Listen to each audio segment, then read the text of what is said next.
bien dans son job pour parler de l'IA. Alors, tout le monde parle de l'IA. Il y a 1000 portes d'entrée pour évoquer l'IA.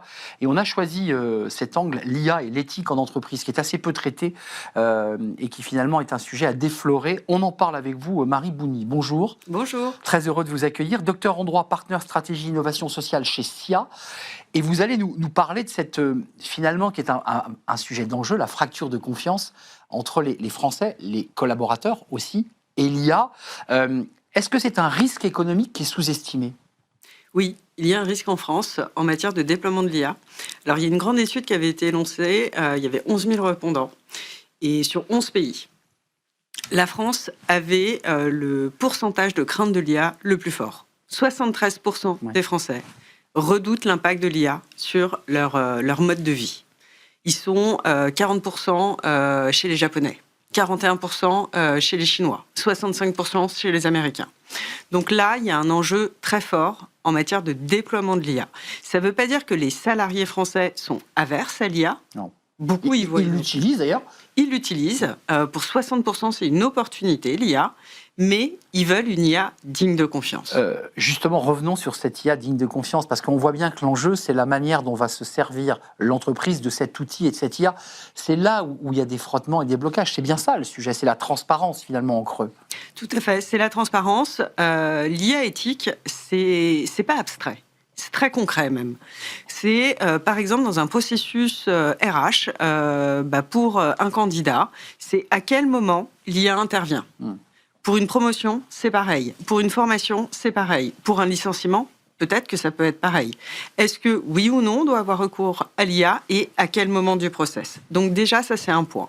Que le candidat ou le salarié soit informé de ce recours à l'IA, que les outils soient suffisamment robustes et explicables. C'est-à-dire, à un moment, si un salarié dit « pourquoi je n'ai pas été promu » ou « pourquoi je n'ai pas telle formation », il faut être capable de lui expliquer qu'est-ce qu'il y a derrière les algorithmes. Donc ça veut dire qu'à travers votre prise de parole aujourd'hui sur le plateau, et vous représentez SIA, il y a quand même l'enjeu d'une forme de citoyenneté, d'un rapport de citoyenneté à l'outil, être capable de poser des questions à son RH ou à son manager. C'est ça le sujet. C'est un des sujets, oui, et c'est un des sujets parce que ça ne doit pas être une boîte noire. La boîte noire, le risque, c'est le risque de déploiement, c'est la crainte. Et donc, bloquer le déploiement dans une période de contexte international, de concurrence extrêmement forte en matière d'IA, pour nous, c'est prendre du retard. Donc ça veut dire que SIA travaille aussi à travers l'agrégation de toutes ces données que vous nous révélez et qui sont passionnantes, à quoi? Créer une charte éthique, à la démultiplier dans les grandes entreprises, l'afficher. Et comment ça pourrait prendre forme, puisque c'est concret ce sujet? Alors c'est concret et il y a différentes modalités. Effectivement, les entreprises écrivent des chartes. On a fait une analyse autour de 20 grandes chartes éthiques pour identifier quelles sont les grandes exigences qui sont représentées, comment elles sont formulées. Mais au-delà de ça, il y a des enjeux de gouvernance. Oui. En matière d'IA. C'est-à-dire qu'on est sur un sujet transverse. Il faut associer la compliance, les data analystes, les RH et un certain nombre de fonctions de l'entreprise. Il faut également associer les collaborateurs. Ça se dit en une phrase, c'est pas simple dans la vraie vie. C'est pas simple dans la vraie vie parce qu'il y a beaucoup de silos. Il y a beaucoup de silos. Voilà, chacun est dans son silo, dans son couloir, et puis chacun ne se comprend pas dans la réalité d'une entreprise. Il faut créer un langage commun. Il faut créer un langage commun et nous, on travaille aussi justement à favoriser ce type de gouvernance. Et à côté de la gouvernance, il y a beaucoup d'enjeux autour de l'étude des outils, de leurs impacts, et aussi un enjeu qui pour moi est fondamental, c'est l'association des salariés et de leurs représentants. J'allais y venir. L'enjeu du dialogue social avec des représentants du personnel, des élus au CSE qui soient formés, parce que savoir prompter ChatGPT, ça ne veut pas dire challenger le patron de la DSI. Oui, effectivement. Après, nous, on a une vision où les formations communes sont importantes sur ces sujets-là. Les formations communes, on forme ensemble les RH et les représentants du personnel sur ces sujets qui sont techniques, qui ne sont pas du tout simplistes. Et à un moment, il faut créer une compréhension. sur ces sujets-là. Vous êtes docteur en droit, avant de parler de l'angle mort de la question du genre, qui est un vrai sujet. Le droit est très clair sur la possibilité d'un partenaire social à ouvrir le capot. Il a le droit de quoi faire? Alors aujourd'hui, on commence à avoir des décisions de justice qui tombent, qui mettent en exergue qu'il faut associer les représentants du personnel, c'est-à-dire que quand on veut déployer une IA, il faut informer et consulter ces représentants du personnel. Et il y a des entreprises qui ont pris des devants.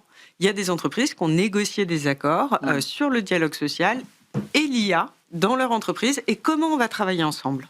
Marie, un dernier mot, l'IA et le genre. On se souvient d'Amazon, qui est un peu le plus emblématique, qui, dans les recrutements, avait plutôt favorisé les hommes aux dépens des femmes, qui est un vrai sujet. C'est pas un outil neutre, l'IA, en fait? C'est pas un outil neutre. L'IA, en fait, reproduit les stéréotypes passés.